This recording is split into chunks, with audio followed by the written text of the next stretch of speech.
Alright everyone, I've just watched a video from Anfield Agenda Clips. That's Craig at Anfield Agenda. He comes across a knowledgeable, lovely, honest guy.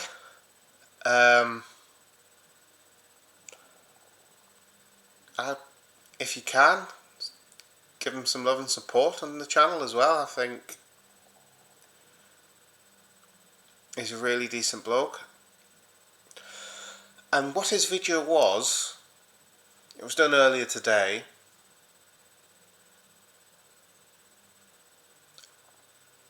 And it was the topic, will Liverpool spend big this summer? And that's a good question, because I know people are still sceptical on Hughes and Edwards, and I understand why they're sceptical on Hughes and Edwards.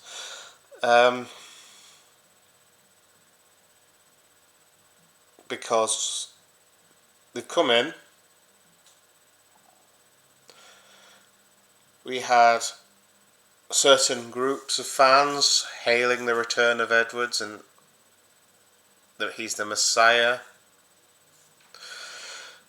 Now we've got some fans believing, we may as well be quoting Monty Python here, he's not the Messiah, he's a really naughty boy. You'll know the quote.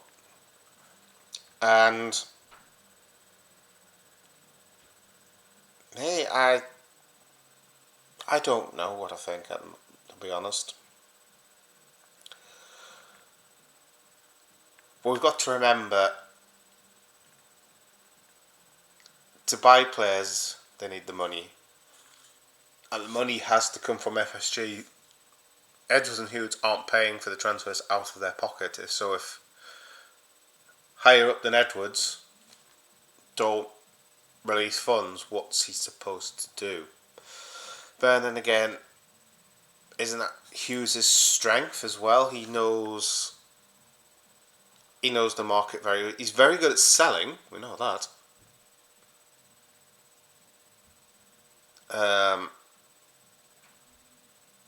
And he's got good connections.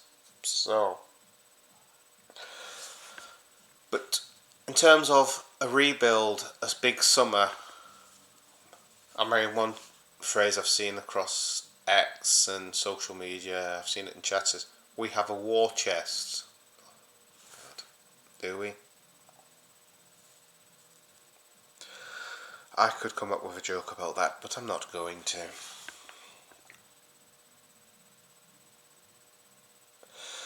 But we look at the squad, 9 games to go.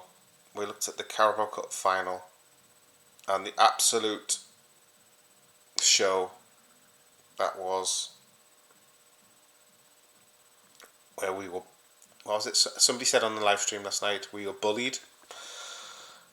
And my response was, it's what Newcastle are very good at. If you look at what they did to Arsenal in the second leg of that semi, they bullied them. They did to Arsenal what Arsenal have done to some teams previously this season and last year.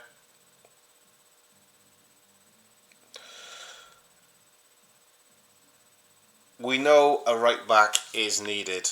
Who that right back it will be, I don't know. Because obviously we do have Connor. We can't deny we haven't got a right back. But who's the replacement in the squad for Trent if he goes, when he goes, whatever?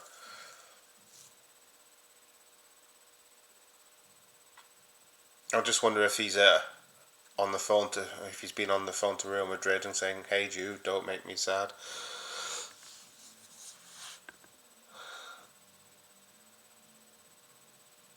Yeah, it's a Beatles reference if some of you didn't get it.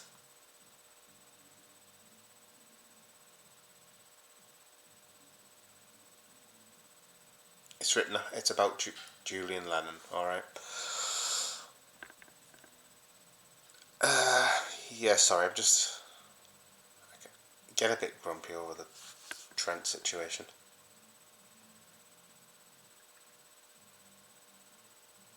And I had one comment, because I mentioned the phrase "Hey Jude" before, and somebody said, "What's that mean?" So I've already I thought it would be quite obvious, but yeah. But as I say, I'll say what I think. Um, so it's going to take a monumental shift in planning from Real Madrid, I think, for Trent to not be going there. It would be interesting if Darwin Núñez actually ended up replacing Griezmann at Atletico Madrid. The Madrid derby could be very interesting. Imagine Núñez skinning Trent. That would be funny.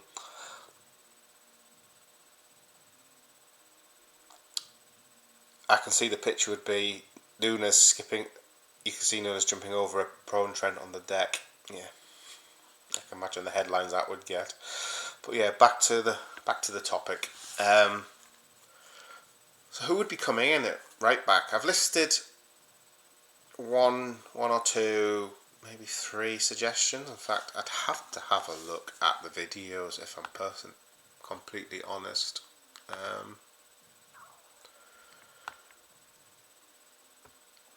And while I'm doing that, I'm just going to publish a video on the contracts. If I go to my playlists, excuse the clicking in the background, there's me. I just hope I don't play videos by mistake. Hold on.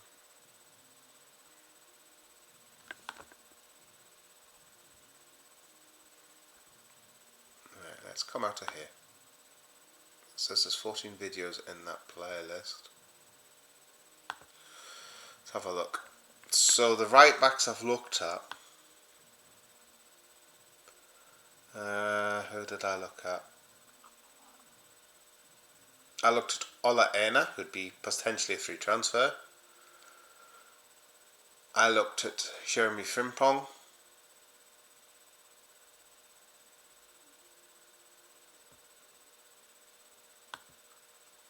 And there's two names there. One I know of.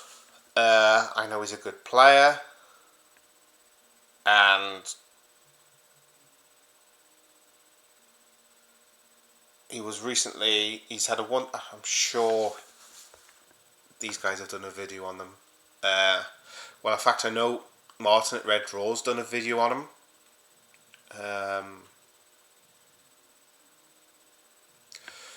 And that's Wesley Franca.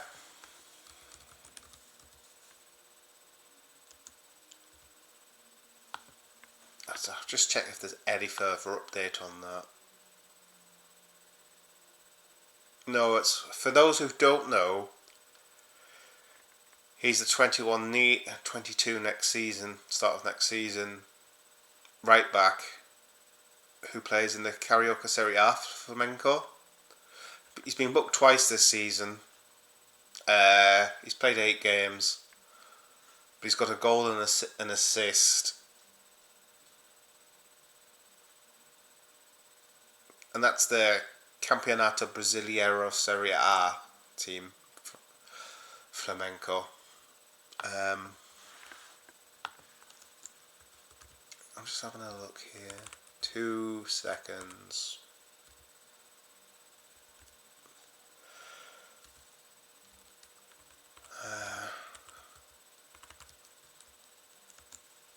I can't type today.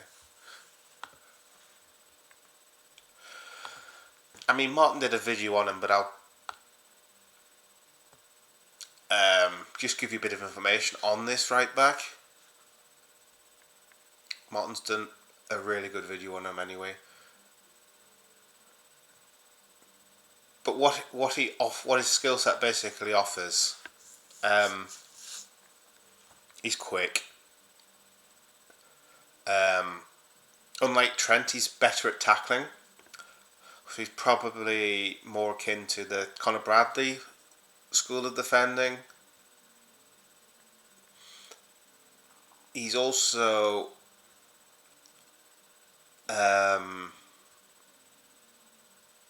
he's got a good range of passing as well. He's accurate. There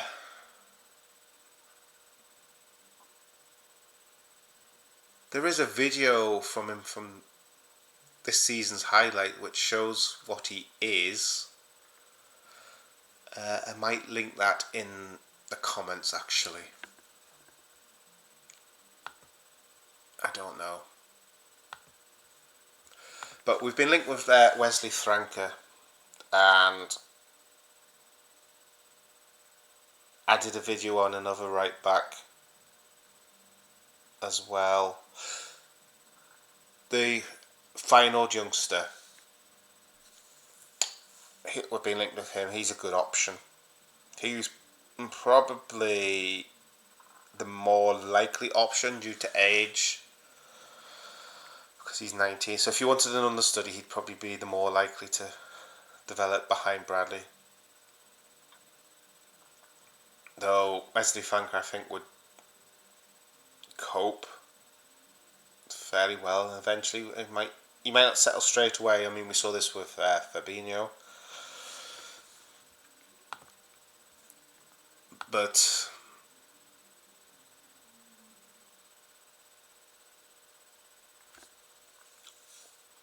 he would adapt, I think. Excuse me. But he's a good defender. Now if we go to the left hand side, well, the options we know well. Milos Kerkez, Ryan Aït-Nouri.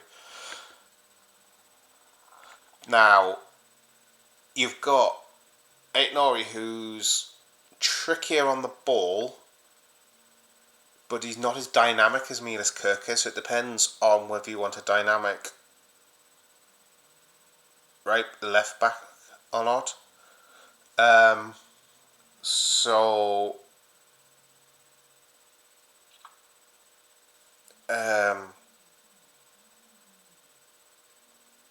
You've also got to consider the system that Slot wants to use, the style of play. Now, if you looked at some early games under Slot, and I've mentioned this before, and I think I mentioned this in the Ryan Aït-Nouri video, to be fair. I did do a video on Aït-Nouri, didn't I? I'm sure I did a video on Aït-Nouri. Apologies if I haven't. I'm telling you to look at a video and I might not have even done it.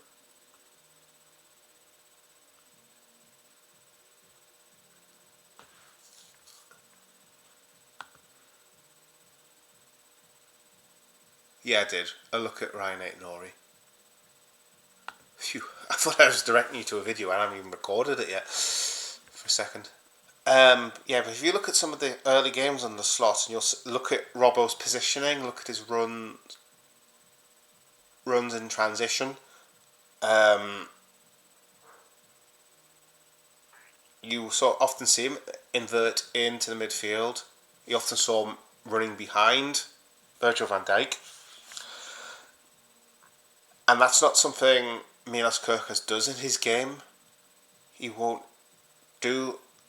like switch like that, whereas Ryan Aït-Nouri can do that, and I have seen him do that. I think we see that more under what's the Wolves manager? Oh god. Because obviously they got rid of Gary O'Neill, and I can't remember the new manager.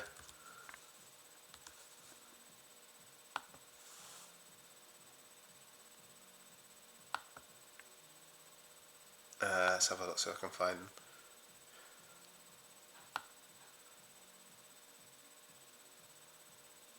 But he's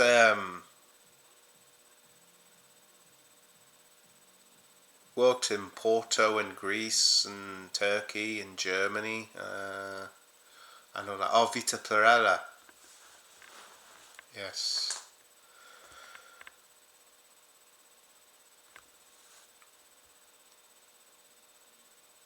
He's a very methodical coach.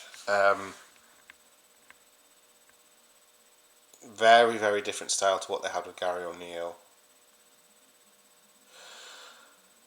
And again, very different to what they had with Nuno Espirito Santos as well.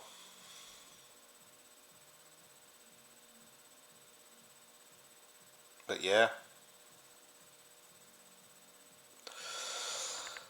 So he might be a better fit. I don't know. If we look at the no, let's not look at the midfield. Let's go to the centre backs.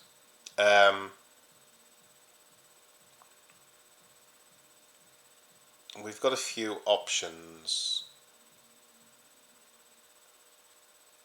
I do like the look of Dean Huijsen.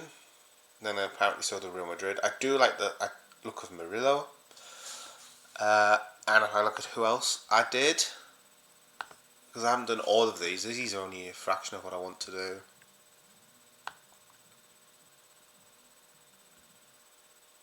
I think I've only done 2 centre backs.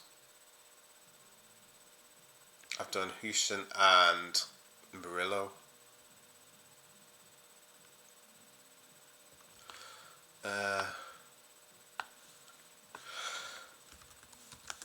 Just checking.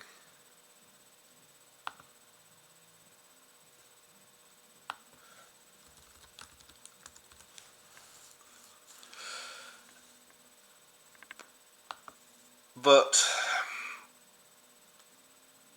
we've been linked with Yarel Hato, who can also play left back. I don't know whether I can't remember if the club are looking at this player, but Esame Diamende. That's the Sporting centre back. Now he would be familiar with a back 3. The reason that you would know that is you just know that when you look at the previous manager being Ruben Amorim.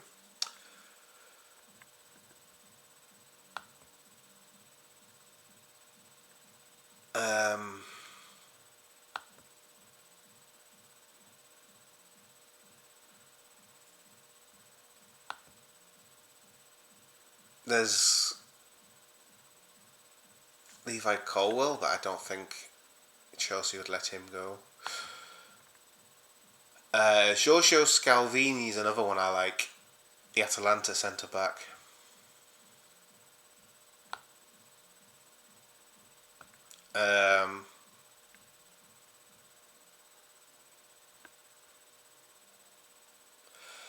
We've been linked with Loic Bardi of Seville as well. There's been previous links to Gonzalo Inacio, and that's the Porto. Is it? No, not Porto. Sporting centre back alongside Diamende. I don't think Porto. Who's the Porto player? Oh, it was Varela that was linked from Porto, wasn't it?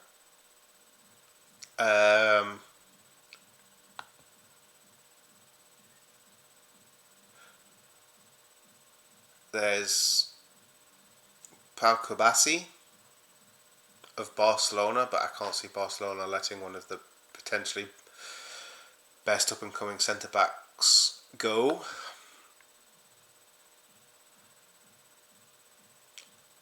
I've also seen Piero Hincati, the Bayer Leverkusen player linked. He can also play left back or fill in at left back, but I don't see him coming either.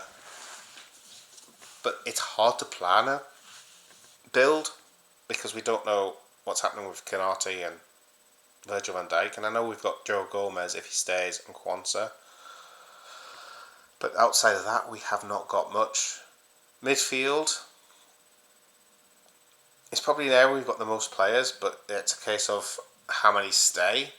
If you factor the main 3, Ryan Gravenbach, Dominique Szoboszlai and Alexis McAllister, they're staying. Unless they suddenly say, I want to go, they're staying. Excuse me 1 second. I should move my phone.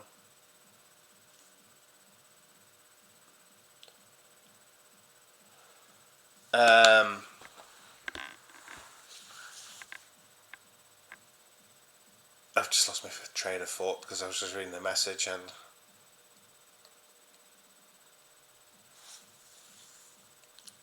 oh, what about the midfielders? That's right. This was my phone went off, and I wasn't sure if it was an important message or not because I was expecting something. That's one of the reasons my day's been thrown to pot today.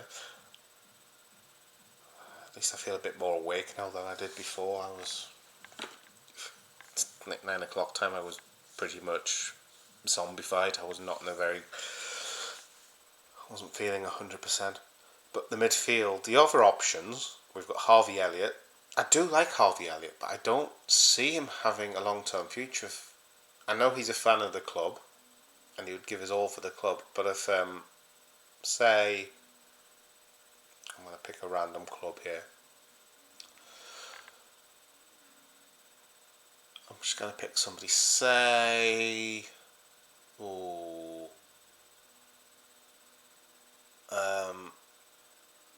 Stuttgart. Don't ask me why Stuttgart. Came in with a €50 million bid for him. So that's £40 million. I think the club would accept it, and then it's up to the player. And I think if the club accept it and leave it up to the player, he kind of knows where his future's going to be, you know. But he needs to. I think he needs first team football, and I don't think he's going to get it. We have Tyler Morton, and I think no, I don't think he's going to get minutes or minutes in that are important. He might get the odd cup game against a. Excuse me, noise outside. Might get the odd cup game like we saw against like Accrington Stanley. Endo, he's nearly 33. I don't think he's up to the task. I've got nothing against Endo. I love his commitment. I love his dedication. I love his passion, his work rate, his desire. In fact, he's been praised by Slaughton when he saw the stuff over Nunes, and he used Endo as an example. He's a fantastic role model. He really is. But 100% at best, Endo is probably a 50% Liverpool FC midfielder for me. I don't think he is what Slot wants as well. We have Stefan Bajcetic on loan, his second loan of the season. I'd like to see it because if you can get him to meet his potential, he's the sort of midfielder we need. He's got the skill set that we need for the six that we want. But there's a difference between potential and reality. There really is.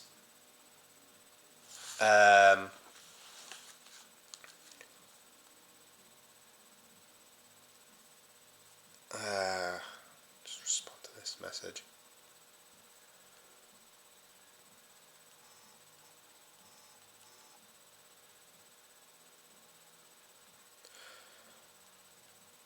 I've just quickly said,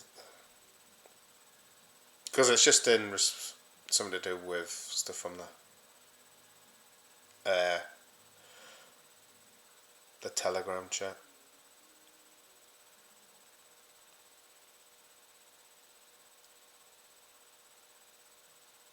Alright, if I do this,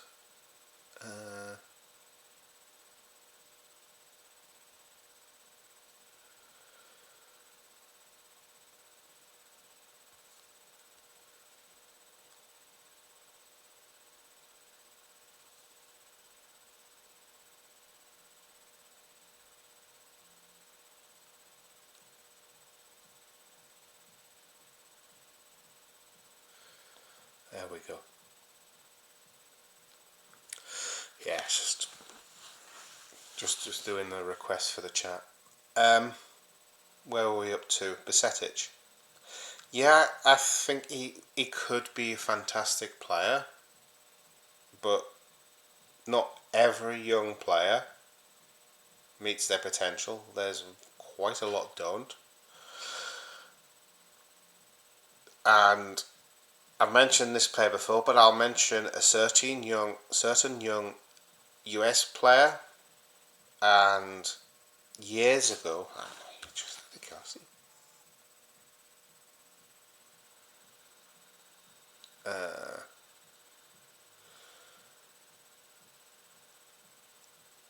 just to see how old he is now.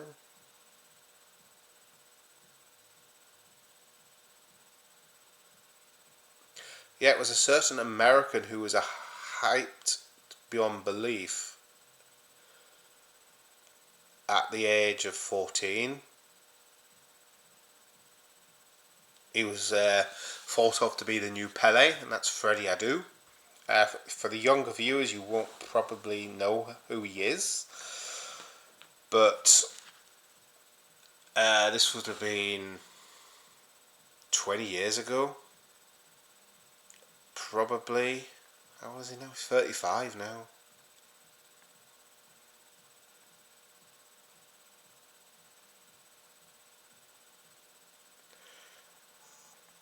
Yeah, there was claims he was just like Messi, and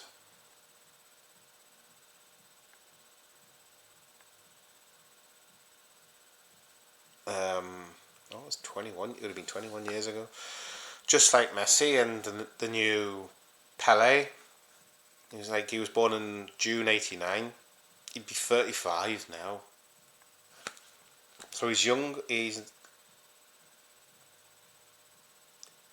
a couple of years older than Virgil van Dijk, and this is a player that was ranted and raved at. And I'd seen footage of him playing in the MLS. He was absolutely sensational. He made bad choices with moves and probably personal lifestyle decisions as well, and his career just fizzled out. So there's an example. You can be hyped to be one of the best in the world. I mean, to be compared to saying the next Pele and next Messi, or the new Messi. What does that tell you? You know? Well, Messi would have been pretty much around about the same time, believe it or not. But to be compared to saying he's going to be the next Pele, that's a pretty bold claim as Pele.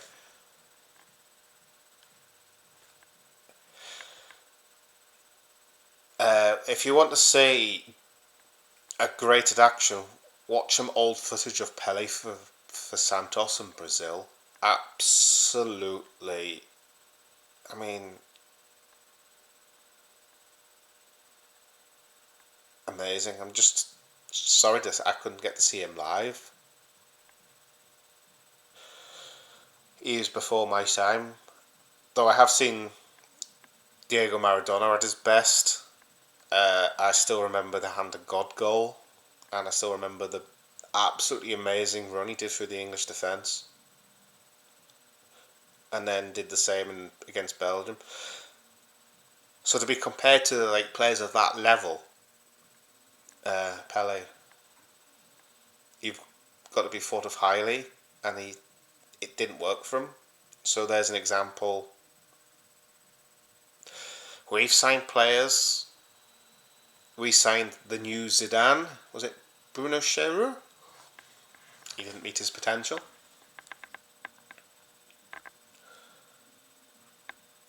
We had a striker signed. Had a good potential to be one of the best strikers in England. I think Robbie Fowler did all right. Maybe could have been better, but I wouldn't say he had an awful career with us. You know. So going back to Bajcetic, yes, Bajcetic. He's got a high potential to do really well and be regarded like people are regarding Zubamendi and the like, but if he's loaned out again, and then it's a case of what does he need to do to get into the squad? You know, he was there in the summer tour. I watched him in the summer tour. To be fair, he had not long since had a serious injury. But obviously you could see he was still weary and leggy. But I thought there is a potential future star here. You can see in his positioning, his reading of the game, there's a lot going for him. And I'd like him to stay. I just think if he keeps getting loaned out, he will end up moving on. So we've done Morton, we've done Pasetic, we've done Endo, we've done Elliott.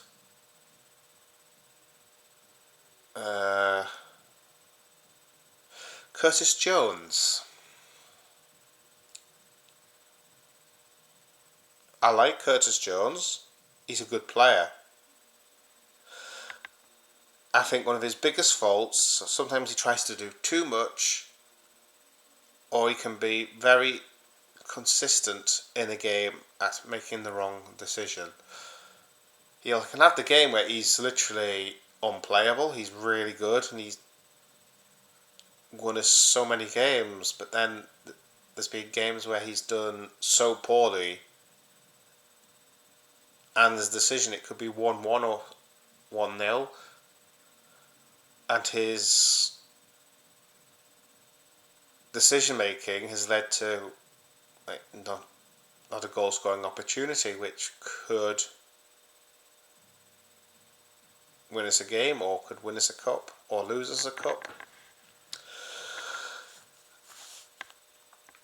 I think if offers came in, I think they would accept. And I would say the same for Joe Gomez as well, for the defence. Much as I don't want him to go.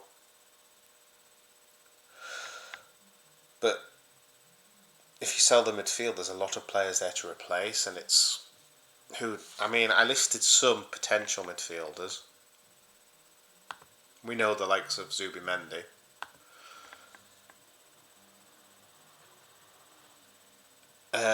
I've mentioned João Gomez. I think that's a name you need to watch for. I've mentioned Angelo Stiller.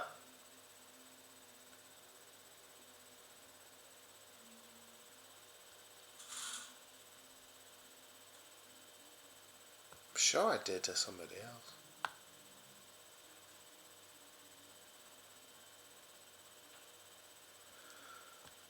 I did do another one, but I don't think he's on this playlist. Oh, he is, he's there. Ryan Shirky. He'd be more offensive, and he could also play on the wing, but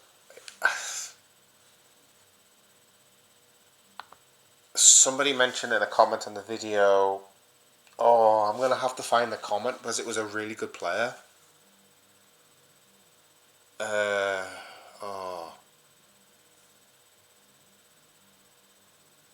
As well, really good player. It was.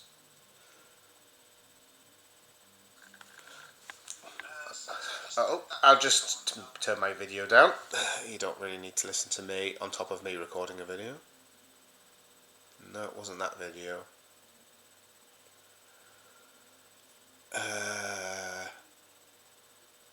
There's a few comments on the video.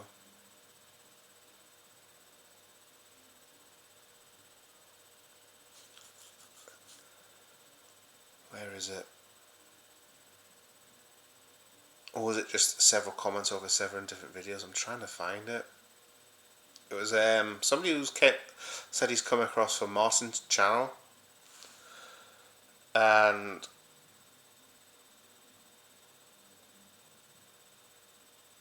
he raised some really, really good suggestions. I'd like to give him a shout, but I'm just trying to find his name. Firmino, that's the one.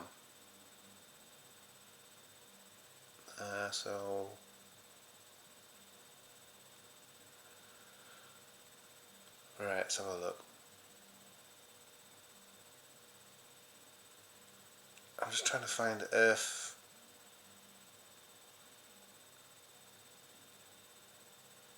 or was it on one of the shorts? Could be on a short. And it's...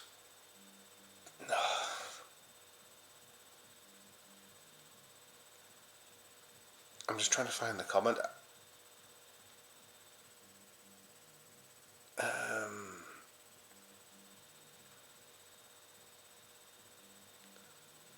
It's really hard because I can never...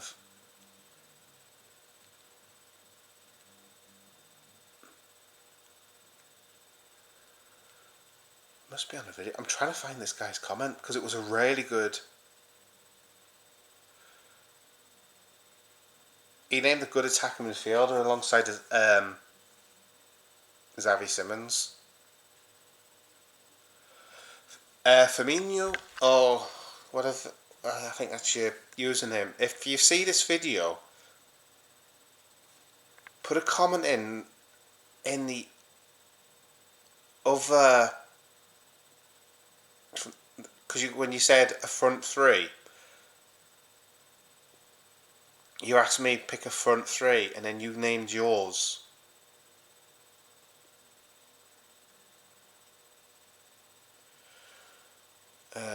This is where I'd probably find it. No, it's not that one. Don't you just hate it when you can never find the information you want?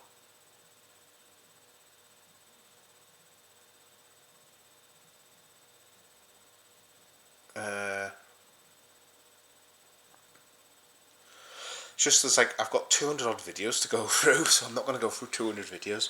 But for me, if you find the player, you had him for your front three, and you said he was an attacking midfielder. I can't remember who you said, but I remember commenting on the thing. He's a good choice.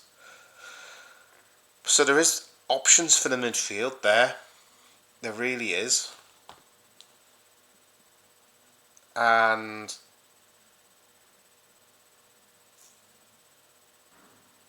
it's just who you pick. If you go to the right wing to replace Mo,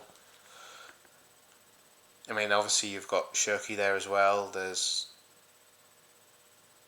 the Turkish player at Juve. It's going to be really hard to pick somebody, because I think who you pick for the right wing depends on who you pick for the striker and the left wing as well, because if Diaz goes, which he very well could be, we do have the likes of Jamie Gissins you could bring in, who could also play on the right. You've got Rafael Leao, who could probably also play on the right. He can play up front. So there's players you can bring in, but with Cody Gakpo, unless you're going to persist with Gakpo on the left, I don't think you need an established left winger. I think you need somebody that could complement him and be a backup. Unless you can get Cody Gakpo in the centre scoring 25 to 30 goals.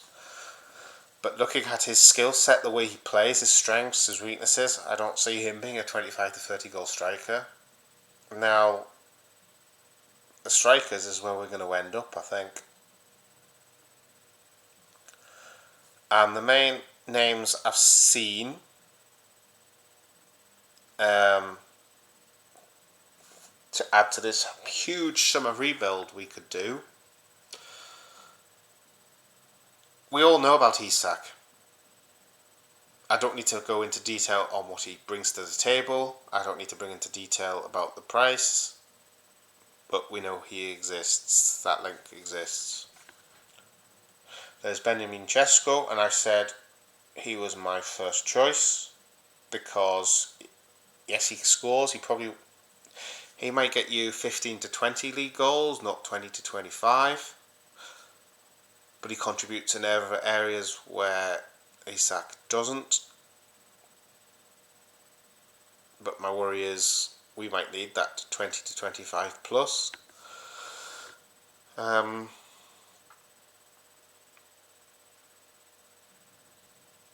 any links to wide players. We saw the links of Julian Alvarez, but I don't think that's ever going to happen. I mean, Atletico Madrid have very, very swiftly shut that down.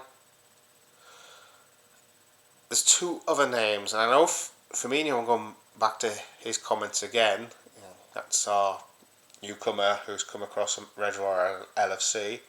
He mentioned a name. I very much agree with him. And I did a deeper look at him just recently. And that's the Eintracht Frankfurt's Hugo Ekitike. And I suggest people look at him closely. If you can watch Eintracht Frankfurt, you'll see. The last time I saw him play, I think Marmoush was still there. So I don't know how he's played and performed since Marmoush has left. Mainly due to the fact if Frankfurt fixtures have been on Sky, I've not been around to watch them, and when I have been around to watch them, Frankfurt haven't been on the TV. I haven't had a chance to catch up with the Bundesliga roundup. But the roundups don't show you movements off the ball throughout the 90 minutes. They'll show you the highlights, so you might see stuff that he does off the ball. That's not included in the highlight reel. Highlight reels are a snapshot, not a true indication of what the performance is like.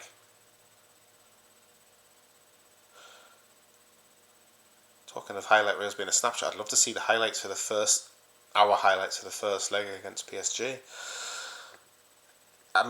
So he's one I suggest we look at.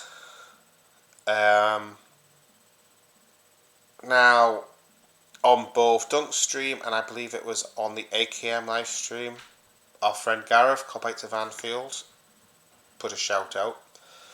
And that was for Jonathan David, their Lille striker. You think, why him? He's out of contract in the summer, so he costs nothing in terms of transfer fee, but it's the rest, like the signing on fee. Alright guys, so thank you for the Crave for Anfield agenda for putting this idea in my head.